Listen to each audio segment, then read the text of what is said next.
I remember sitting in my car and just tears streaming down my face. I'm going to get like emotional talking about it because there was just a sense of unity, I would say, is like really the word that comes to me, that when you feel so in the background of life for so long because you don't have kids and you just don't automatically show up to sports events and have people on the bleachers to sit with and people who know your kids and personalities and things like that. There is just such a beautiful sense of unity that I felt for women who don't have kids, who know that they want to celebrate themselves. And there's just such a beauty in seeing women kind of come out of their shell and out of the background and into the forefront in their lives.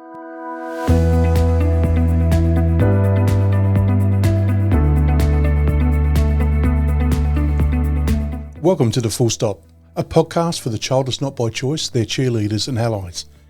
Now, the Full Stop podcast is hosted by Sarah Lawrence, Berenice Howard-Smith and me, Michael Hughes. And we explore themes that make up the childless identity. And we hope with all our guests, you'll find information and inspiration, and if appropriate, find your space in the childless community. Now, please remember that the thoughts expressed by our guests are theirs alone and not necessarily those of the podcast hosts. And this episode, we talk with Lana Manikowski, an infertility activist from Chicago, author of So Now What, and the creator of Others Day. So let's get her to explain what that means. Welcome, Lana. Lovely to have you with us. Hi. So glad to be here. Would you like to introduce yourself to our listeners? I'm sure that everyone knows all the wonderful, exciting things that you've been doing, but just in case there's someone out there who doesn't, would you like to introduce yourself and tell our listeners what it is that you do? Oh, thank you. Well, I don't know. I feel like my introduction changes as I'm kind of growing into this place of being a woman without children. So I love that I can lead with that because for so long that was something that I hid behind, my inability to have children. But yeah, I am coming in this morning from Chicago, Illinois, in the United States, where I was born and raised in this area. I went through a 7-year journey of trying to pursue motherhood through medical interventions. And when that didn't end up without a child, that's kind of where my whole life turned upside down on itself. And also gave me a new opportunity to figure out what the hell I'm going to do with my life if I can't have the children I dreamed of. And that has turned into this beautiful journey of seeing that my life is so much more beyond parenthood and motherhood. And I've written a book, I have a podcast, I work with women who are childless after IVF and were offered no resources. And I'm super excited to just kind of talk about what it feels like to not know who you are in this body that you thought was going to work in a way differently than it did. Thank you. That's a really good introduction. I think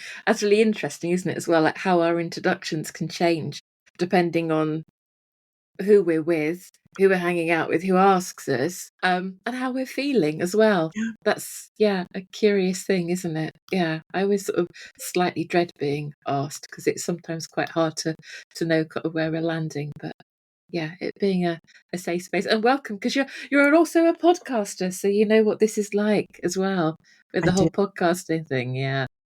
Yeah, the podcast, I always say my podcast was my first baby. Launched it back in 2021. And really, it was like, my episodes are solo. It's just me, like 10 or 15 minutes, because I kind of do all the behind the scenes myself. It just makes it easier and more manageable for me. But when I started my podcast, it was kind of the first time I told my story publicly.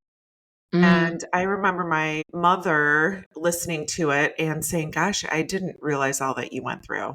And it's sort of evolved now, into being more of a connection resource point for women who are childless. But I think when I started out my podcast, it was a way for me to verbalize all the things that I kept a secret and bottled up because I carried a lot of shame about my story for so long. So it's one of those things that it made me realize, like, when I go back and listen to episode 1 and it's real janky and crappy audio and all that good stuff, the message is just so powerful because I think I was saying it for the first time out loud. Yeah, we can chime with that. Yeah. Yeah. I think we've all said that about the first one of the full stop. Yeah. And actually, yeah, I mean, so now what I think is such a great title for a podcast as well. You know, what it is, so now what? Because there's nothing out there really.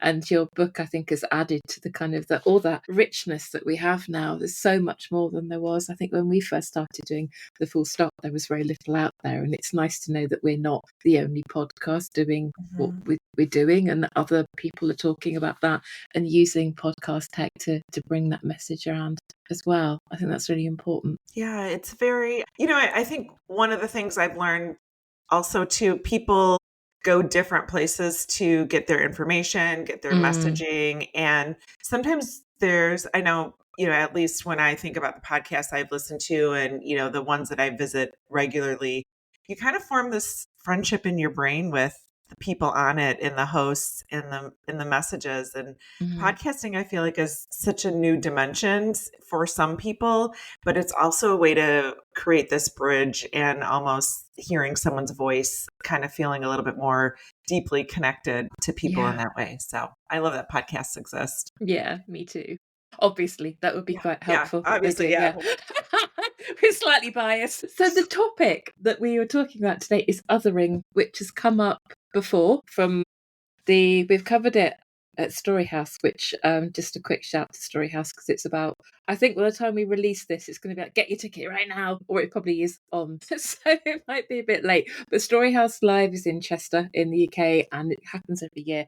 Um, one of the topics that was covered in 2024, and in fact I was on the panel for it, is about othering and this the whole idea of being made to feel different because we don't have children. I think that applies to we said the panel that we did had child free and childless. So childless people who can't have children, child free people who may choose, although that's a bit complicated, to not have children, and all the bits in between. And this idea of kind of the assumption that life parenthood is a life goal for all of us. And I know that you talked about that in your book. So now what? And about this isolation as well that happened. I think we've all sort of universally experienced that in different ways. Well, I think what I resonate most, like hearing you say that, is we create this path in our brain, and oftentimes we're socialized to have this expectation of what it is to be a woman and what it is to create purpose, what it is to feel complete. And the part of othering that really sat with me when I was thinking about talking about this, what is it that I want my otherness to say about me and be about me? Because if we're always following this idea that we have to show up as something that other people think is what women are supposed to do or what our bodies are supposed to do or how we're supposed to show up, we're constantly seeking this validation and this, am I enough? Did I do it right? Can I find connection even though I'm not showing up with the children in my arms? And for me, it is what really allowed me to decide what a joy it is that I can decide what my otherness means and who I want to be if it doesn't contain the word mother or child. And like, if I were to think back to what I thought my life was going to be, I thought I always was going to have this sense of disconnection around people. And I realize now that I show up with so much more than a title of mom or this idea that that's what I'm going to be known for and seen as. And it's like this liberty to be like, I'm so glad that I don't have to fall into that conformity anymore. That's a huge piece of learning, isn't it? I wonder how it might feel for people listening who perhaps are at the point where they've perhaps felt like they've been othered quite a lot. And how did you get to that point where you could reframe how you felt about that? And Yeah. it's a succinct way of explaining that because it feels like quite a big thing, I think, for some people perhaps listening who are thinking, I'm not there yet. That's quite a lot, isn't it? Well, I think the reason I like to talk about it is because I didn't even know that that was possible. And I just thought that there was always going to be this, I always say, like, I was always going to feel like I was at 80% in my life, that things were good. I had a good job and lived, a great life in a big city, but there was always going to be this 20%. And so for me, it's helping people see that it is possible. And that's why I like to talk about it. But how do you get there? Like, that's the part where it's up to us to decide how are we going to invest in ourselves, whether it's emotionally, from an identity standpoint, doing the work to, maybe work with a psychologist, a coach, a social worker, somebody who could help us create this pathway for ourselves. And that's where I think a lot of us fall off the wagon because we're like, well, I'm kind of just always going to feel this way.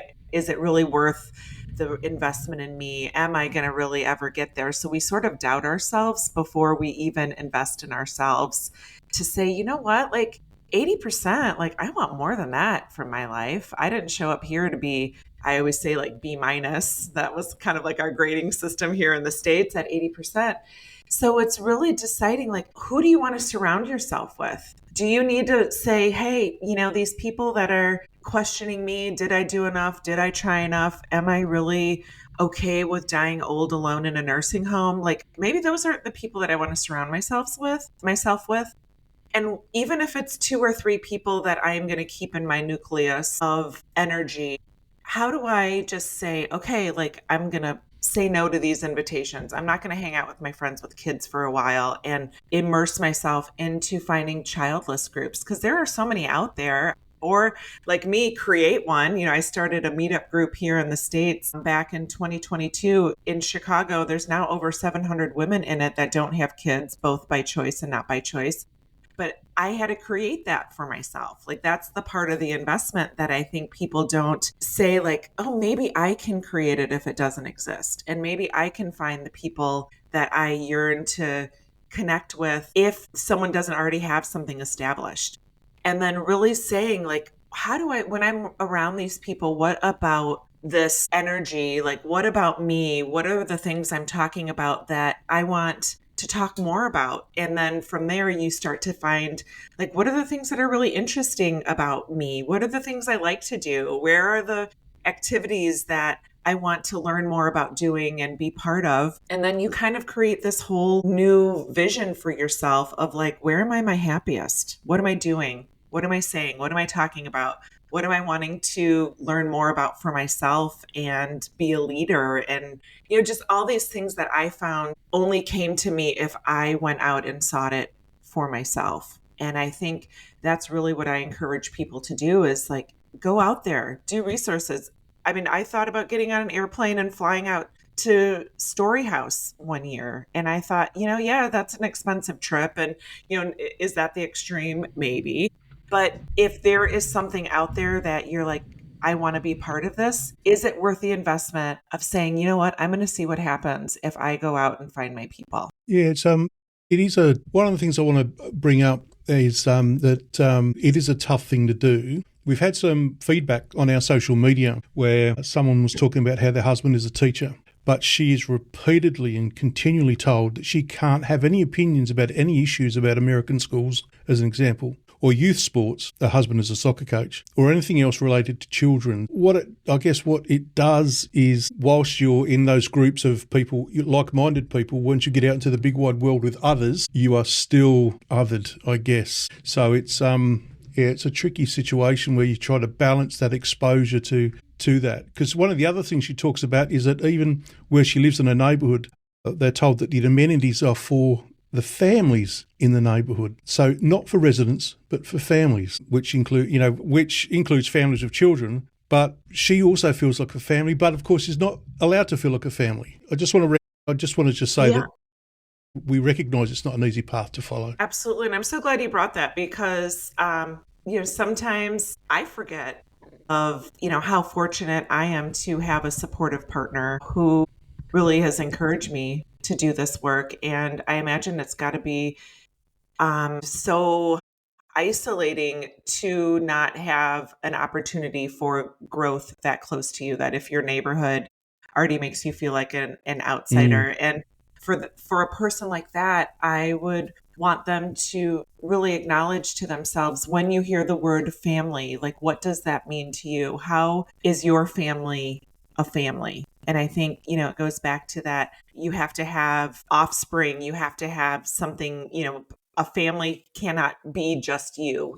Like, the world tells you that family has to be multiple people. And sometimes if you're a single person, you're your family. Your surroundings are your family, like your home, your assets, the things that you have. Like, sometimes it's not just a human person that creates your family. And I think a lot of peoples are not offered that opportunity to see that they are enough as a single person.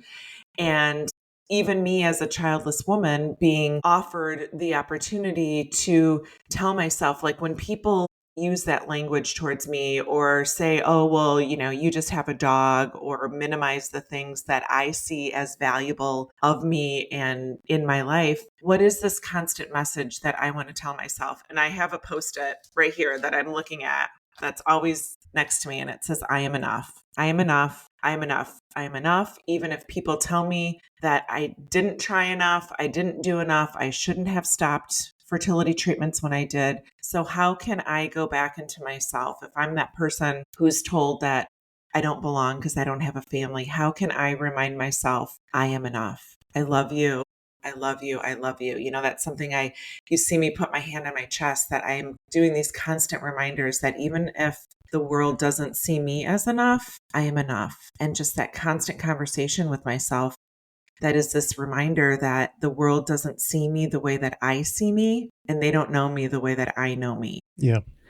No, thank you for that. But it's one of these things that there's no textbooks on this stuff, and Very it's true. like, we are, not only is life turned upside down without these people or these children or these, greater groups that we think that we're automatically going to get a membership to. For me and my friends' kids are now, in hockey. Like, that's the big thing here in the States, and it's the hockey weekends, and they're with their hockey mom friends, and they're going, on weekend trips with their kids. And it's like this automatic club that they get to be part of. And I hear about it. And yeah, half of me is like, oh, thank God I don't have to go, $400 to stay in some shit hotel with kids.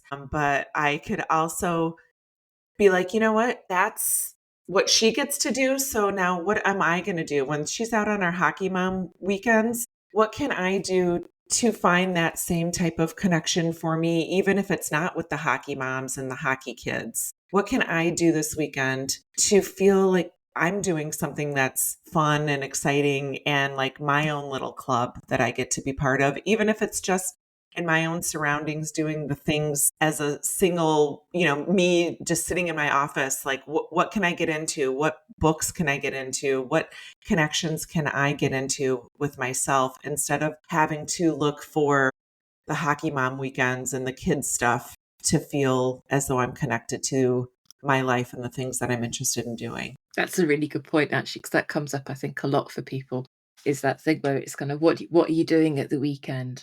Or what did you do at the weekend? And yeah, it might not be hockey over here, but in all parts of the world, it can be something. And yeah, there is that club that people belong to. And yeah, I think it's kind of listening to those stories as well, and thinking about that kind of isolation, I think, that we can feel as childless people, but also recognizing perhaps as well that for some people there's some work to do perhaps on ourselves in order to get us to the point where we can sit and say, okay, I'm enough. Getting to the point when you say you're enough, I think, Yeah. is also quite hard, isn't it, too? And it's hard, but it's also, like, I remember starting off, like, creating lists of, like, Okay. what do I like about myself? And it Mm. might start with one thing, like, I love the color of my nail polish. I love the color of my eyes, like, and create this list that continues to build. And I remember it started off with very, very few things, because I really struggled with, like, liking myself, because I was so disappointed by the body that didn't show up the way that I thought it was going to show up, the Mm. relationships that I felt like I wasn't part of. And it was like literally starting this list of, like, okay, what's another thing I like about myself? And then I started adding it to my morning journal prompts, like 3 things I like about me. And it doesn't always have to be something physical, but it could be like, I love how I showed up in that meeting yesterday.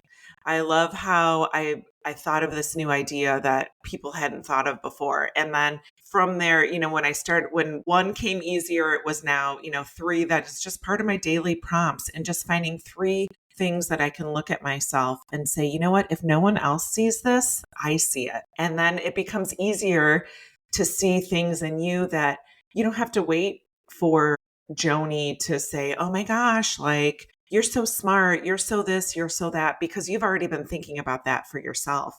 And I think a lot of us don't like to identify things about us that we're proud of or that we like, because we've been told it's boastful, and that you're so full of yourself if you like something about yourself.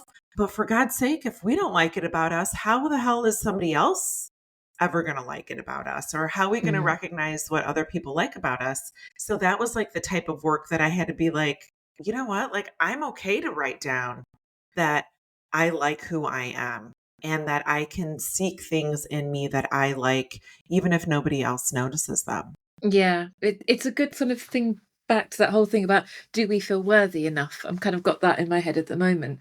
Are we worthy enough of doing all these things and doing different things that might not be the same? Because as you say, family is such a diverse word. It can be lots of things. Just because society says it's kids, it doesn't mean to say that it is kids. And I know that the three of us certainly have other caring roles that we have to do that aren't children, and they take up time, but that is still a reflection on something that we have to not have to do, but do and gain life experience from, which I think it's that whole tangle of what family looks like and how that affects how we might feel and how we feel worthy, I think, of doing some of the other things that we might do, and to be able to share that, but not to be criticized, I think, for it too. This competitive kind of culture that comes up with, children take up so much time, and you don't know what it's like until you've had kids as to how busy people can be. And it's just like, just listen to what everybody else is saying, because sometimes it's really hard to, that othering can come in, I think, when people unwittingly and don't realize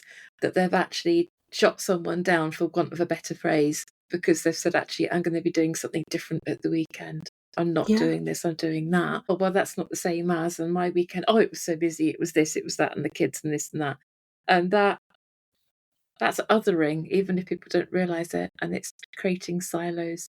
And I think that can affect how people can feel about perhaps showing up and how they show up and investing in themselves if it's repeatedly like that. And that came up a lot in the Storyhouse stuff. I'm going to keep going back, because I know lots of our listeners don't go to Storyhouse and haven't experienced that. But the general kind of thing with the panel, or the theme of the panel, was to share examples of othering and how that came up and how we handled that. And the discussion, I think, could have gone on probably for most of the weekend, because everyone sat there and went, yeah, I've been in that position, or something similar, where I've shared something and I've been literally dumbed down for sharing, or saying something, or put into a position where I wasn't felt good enough by someone who had children. And that Yeah. is a fundamental problem, I think, with that gap in the middle. I think when we keep repeatedly trying to get through on the full stop, and lots of people do that, I know you do that as well, is that gap, that space in the middle where there's that learning between childless, child-free and parents, where we're all seen to be equal, or that equity and that inclusion and that listening as well, as to all the experiences that we've had that are different, but actually they're all very similar at the end of the day.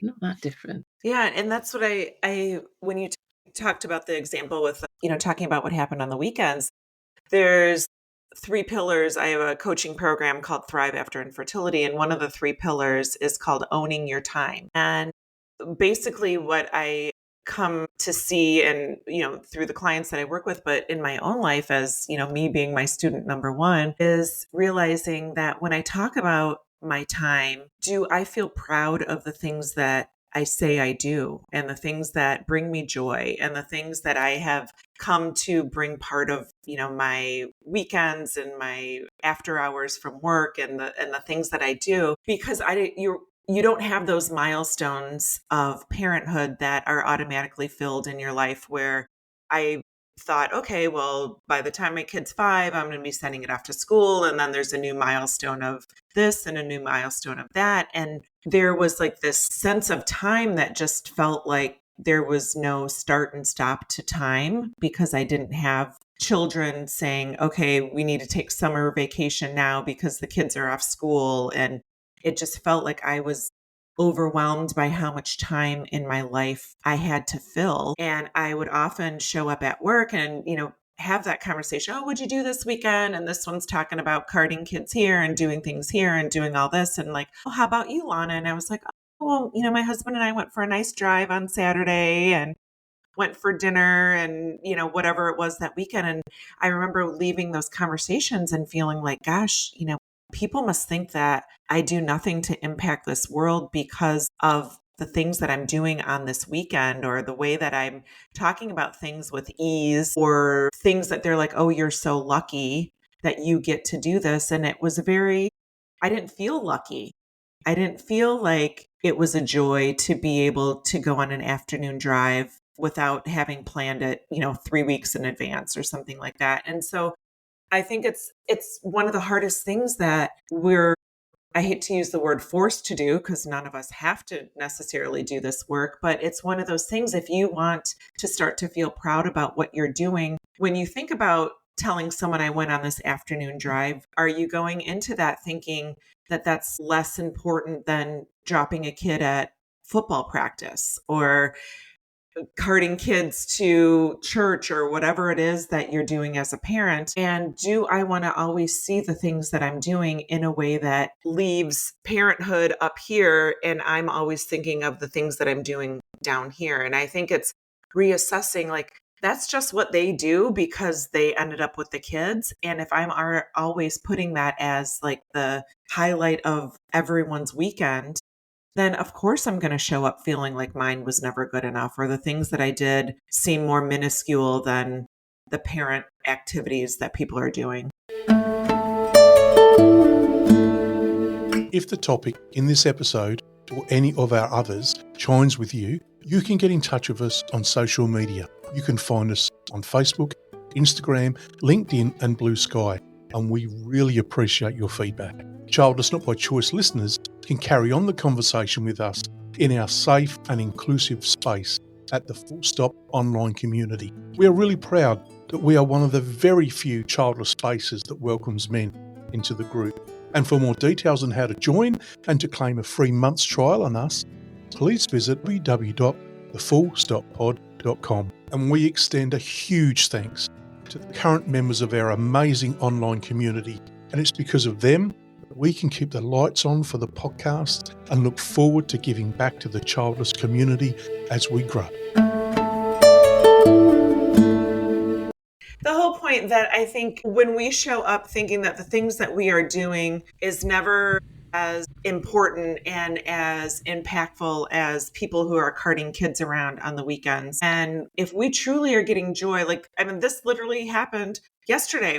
My husband and I woke up and we're like, it's a beautiful day. Let's get in the car. And we went for a 2.5 hour drive outside of the city and really enjoyed lunch and watched the sunset, got in the car, drove back. And it was like, I wouldn't have traded that to be carting kids around for the life of me. But if I'm always saying like, oh, well, no one else will understand that, or nobody else will see that as valuable, then there's just this constant minimization that I'm creating. And it took a long time to feel proud of the things that I do and the ways that I spend my time on the weekends when it's not something related to raising a child. And it was just like, how long do I want to carry that as my beacon of the most important thing that I could be doing with my life? Because as long as I'm comparing that to what I do, I'm going to fall short. I'm just going to feel like it's not enough. No, I think that's such an important message there, Lana, because I think we kind of get guilty of siloing ourselves a little bit, don't we? I completely 100% agree with you that we need to go out into the community to heal. But then, of course, you're right. You still nevertheless internalize that kind of like parents at the top, and then we're kind of underneath that. And I think that's such an important realization to have, that actually, whose comparison is that? Is it societal, or is it our internalized, or where does that come from? Because in essence, that others, doesn't it? If we're not parents, then we're other. If they're parents, they're other. It never really puts you in a comfortable position to be able to go, do you know what? Actually, I'm just me. Yeah. And I think that's the part of the story that we don't hear enough that we can be okay being us and doing the things that we want to do. Because if we're constantly looking at ourselves and being like, oh, well, you're not doing these things that you thought you should be doing or that the world thinks that you should be doing, then how are we ever going to find joy, even the glimmers of it? Yeah, absolutely. I just want to take you back to your idea about 3 things that you're proud of yourself. I'm going to steal it, and I'm going to be using it. But Vicky's not going to be listening to this because she's in bed because it's late here. But I'm springing on her tomorrow at our debrief, because we have a debrief every day about how our day went and everything else. And she's going to look at me and go, "What? Tell me 3 things that you're really proud of today, sweetie." So I'm stealing that one. Thank you, Lana. Yeah. Well, I love that you do that with Vicky, because it's like, if we have no one to share something with, then I don't, even if it's writing down on paper, like, here's my journal that I'm using now. I change journals because I go through them, but I have this close by, because it's like, if it's not a person that you can share it with, and if it's paper that you're sharing it with, like, it's just so good to take that time to extrapolate those things from you and to share them with your partner. Like, that's beautiful too. And sometimes my husband's like, oh, I don't feel like, I don't want to talk about it today. And I'm like, okay, that's cool, but I'm going to tell you what's good about me, what I like about me. And, he just has to listen sometimes, and maybe he's half asleep. But I love that you have that opportunity to share that with someone in your life, because it's really, I think we need to get in the habit of talking about what we like about ourselves, instead of falling into this societal expectation that we're always feeling like we need to shrink. And not just in our areas of parenthood, like in our careers. Like, what are we good at? Like, what are we proud of, what we add to a team, or what we bring to our businesses, or what's uniquely ours that no one can take away from us, because that's Bernice's style. That's something that Sarah, is really good at doing. And I'm sick of, like, the thought that I've got to let someone else always lead. Like, maybe I just want to be the leader in my life, and maybe I want to say what I like about myself instead of waiting for somebody else to recognize it. Because I was like exhausted waiting for approval from society that I was worthy of a life that I loved, even though I didn't have the kids I dreamed of. So I'm on a tangent. I have to kind of give a shout out here if I can, because something popped up on social media. Literally, when was it? When did she post it? Where are we? 5 hours ago at the time of recording, from Ali Hall. So people will probably remember Ali from our episode last year, that I can't remember which one it was, episode 60 something. And she appeared with Dawn Llewellyn, and we talked about the differences between child free and childless. And on Threads, she's on Threads as Life Without Children, and has said there's just a special place in hell for people who take to social media with comments such as, "What do people do without kids all day? Never take productivity advice from someone without kids. And motherhood cracks you open like nothing else." And actually says and summarises it very neatly, but I just love the idea that there's a special place in hell for that kind of stuff, which is that there are sorts of statements that are grossly egotistical and lack the imagination that life can look different but equally busy and challenging for folks without children, which obviously I liked and profusely. But it is that thing where I think what I loved about what Ali was doing, but other people are doing on social media, is calling people out and saying, no, actually, it's this, and this is what we do, and this is how we do it. And I think that is just so great to see, because I think it's reducing that shame, I think, for other people as well. I certainly wouldn't have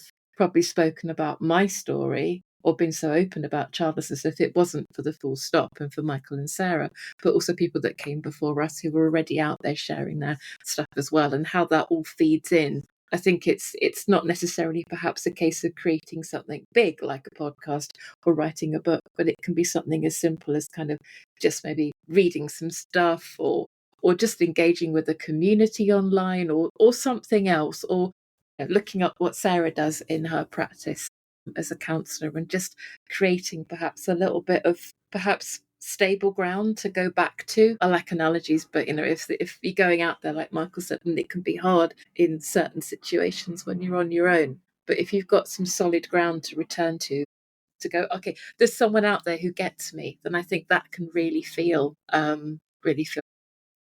Well, and I love Allie, Bernice, you and Allie and I kind of all met on that Yeah, channel.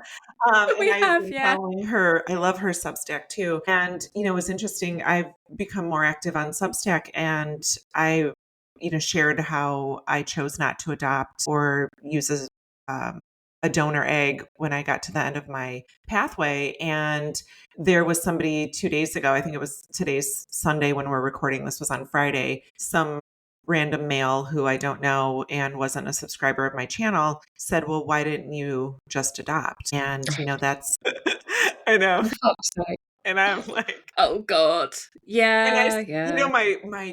my reaction was just to be like, F off, like, you don't know anything about my story. But I was like, okay, I'm not going to respond to this.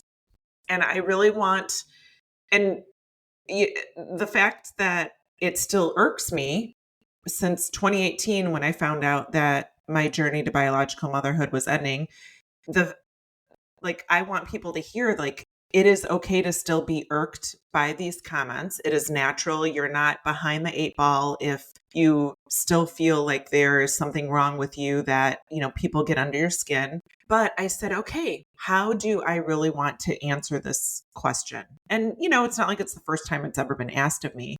But I think it's really important to, like, sit with those type of things and say, why didn't I want to adopt? Like, answer my own question for myself and see and validate my own reasons that did not feel right for me. It didn't, there was some in the fact that it is not a solve for parenthood. And that's what I think a lot of people don't understand. Like, I am grieving my biological child that my body didn't create, the thing that I thought was just going to be a given in my life. And going to adoption for that child is not a replacement for that grief that you feel. And so I was very strategic in the way, first, that I supported myself and how I saw myself for choosing not to adopt, because I think that's big in othering, is that people think that that is a solve for not having a child. And it is something that is so much greater than that. I think adoption is a calling people have, and to acknowledge myself and feel powerful that I made that decision. My husband was, obviously, we played a role together in making that decision, but saying, you know what, it did not feel like the right answer to me. And that is okay. I often, for many years, thought people didn't think I wanted to be a mom bad enough if I didn't choose adoption. And I would notice myself feeling very small around people when they would ask me that question, because I was like, oh, well, if I wanted to be a mom bad enough, I wouldn't have said no to these options that were available to me. But to be able to feel like, you know what, that was not the right answer for me, period. So that was just a recent thing that I know came up for me. And if it came up for me, I'm sure many people are dealing with, how do I feel okay telling people that adoption wasn't the right answer for me? Because that is a huge thing in othering. Thank you. Yeah. Yeah. I'll be honest, I wouldn't even justify it. For me personally, it's nobody else's business but my own. So that attempt to other, I think that's kind of, it depends how you feel about it. But for me, I wouldn't even justify it to that person. They're not worth my time. But I guess the thing that I take away from this is that sense of people feeling entitled to comment on people's parental status, regardless of what parental status that is. It seems to carry an awful lot of value to society in terms of siloing people. Either you're a parent or you're a non-parent, and if you're a non-parent, then you chose or you didn't. And I think those silos are long overdue to be reassessed. And I think, unfortunately, we're seeing, not to get political, but we're seeing it on a grander scale. There are people making comments on people's parental status and how they should be, well, procreating. And I think it feels almost like it's going to get worse before it gets better. I don't know how you feel about that. Well, I have a whole, yes, I'm just going to rewind, Lana, bring it in. There is so much that I think is put on the expectation of your value, your vote, your how ingrained or how much importance you play into your country or the decisions that are made, depending on whether you have children or not. And I've never heard of anything more absurd, because I think that you can love your country and want more for the people around you and rights, and your vote should be just as important for you as an individual, even if you don't have offspring that are going to play a role in future generations. Like, why should we not want for ourselves the joy and the beauty and the liberation and the rights that we want? That it shouldn't always have to be what we want for future generations. We should want that now, because this is when the change can happen, when we're here in this life and playing a role. So I'm going to just get off my soapbox there on that one. But I think that there's so much that we just have to keep showing up and speaking what's important to us and declaring what is ownership rights to us as individuals, and not always give that away. And I think, yes, it's hard to be in this place where people might not see you as valuable, but again, it goes back to that I am enough, and my voice, my vote, my belief is enough. Even if the general public isn't seeing it, I'm not going to silence myself because other people think that you need to have children in order for your vote to matter, or your future belief about where this country, or my country, your country, wherever.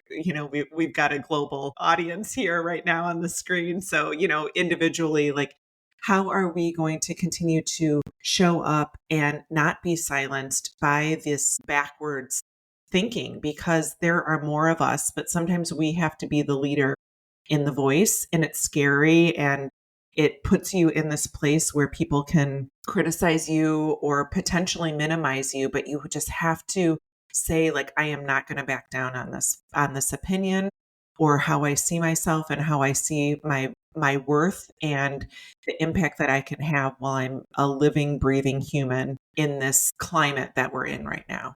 I want to take you on a different tangent, Lana.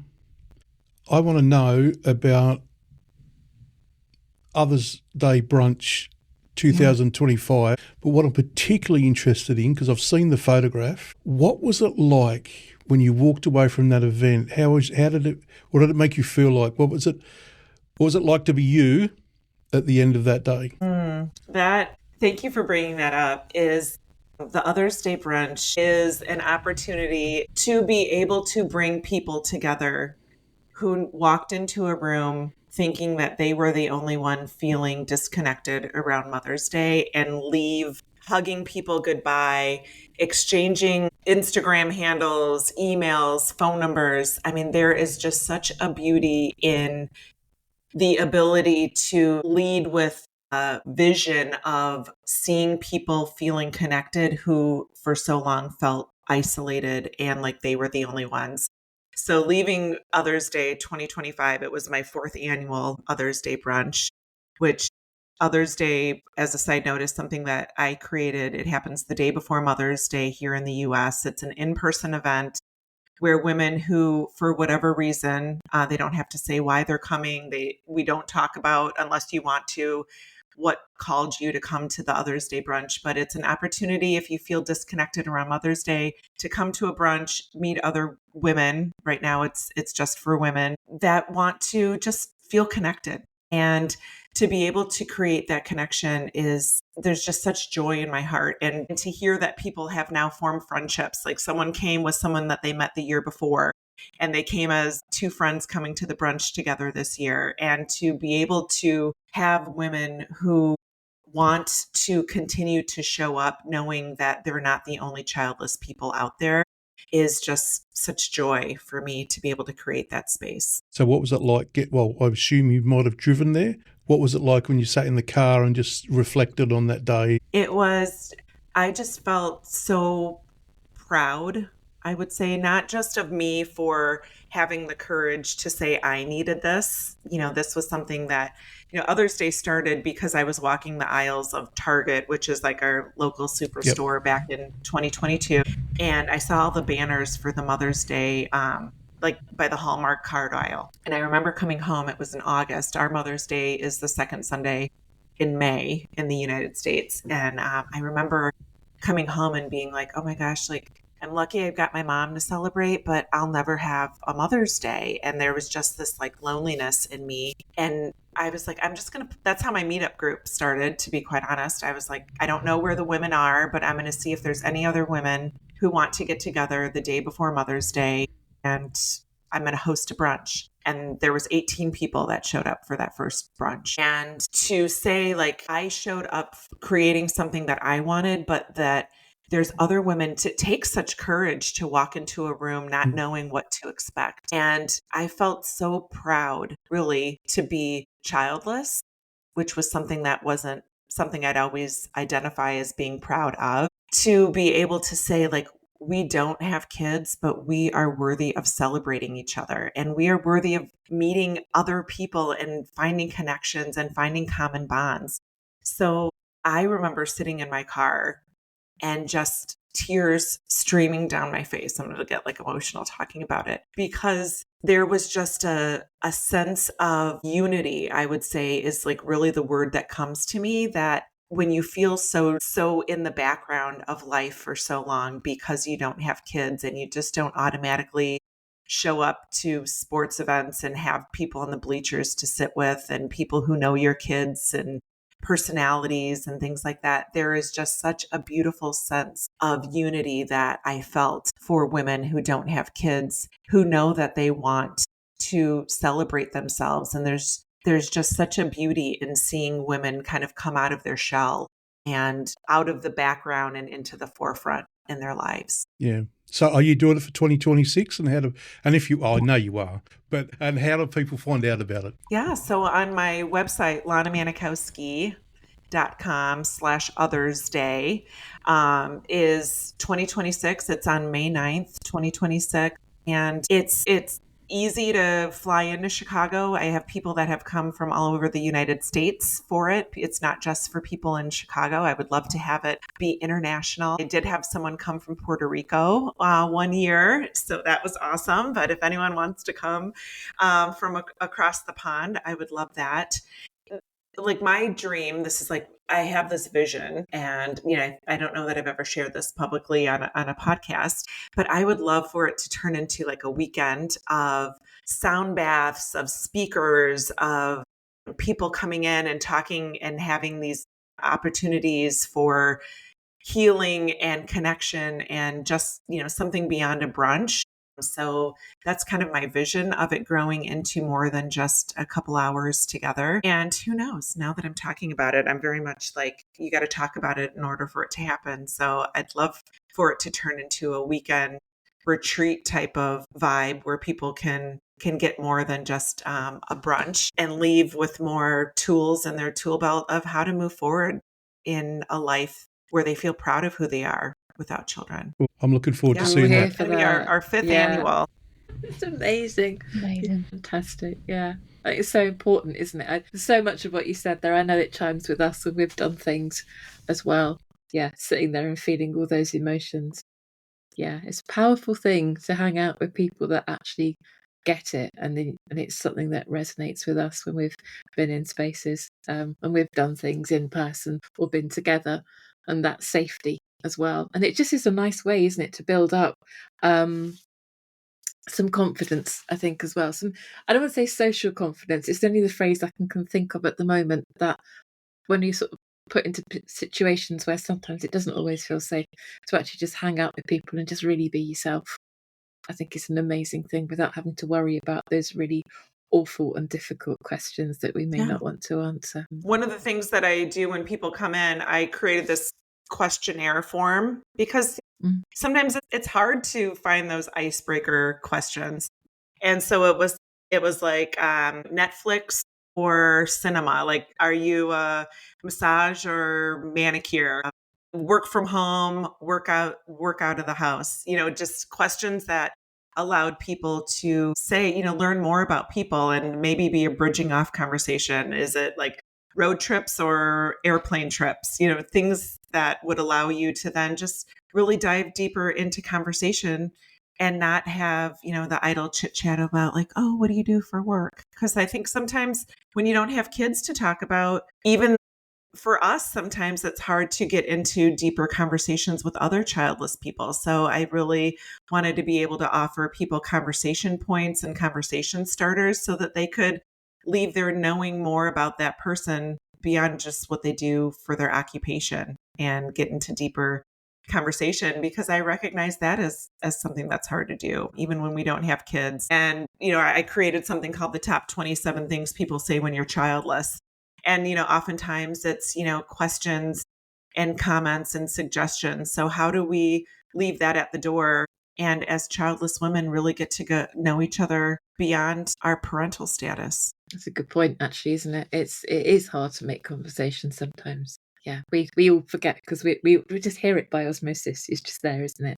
And yeah, get out of practice for the point that actually no one's, when people don't ask you that question, it's what else is there to ask? Yeah, so I try to make it really easy. And, that's, I think, what people like about coming to the Others Day. And I should also, say, I don't know if you guys take Strengths Finder. Have you heard of the Myers-Squibbs Strengths Finder? It's kind of like a personality test where you answer all these questions and it tells you what your strengths are. And I had to do it in my corporate world.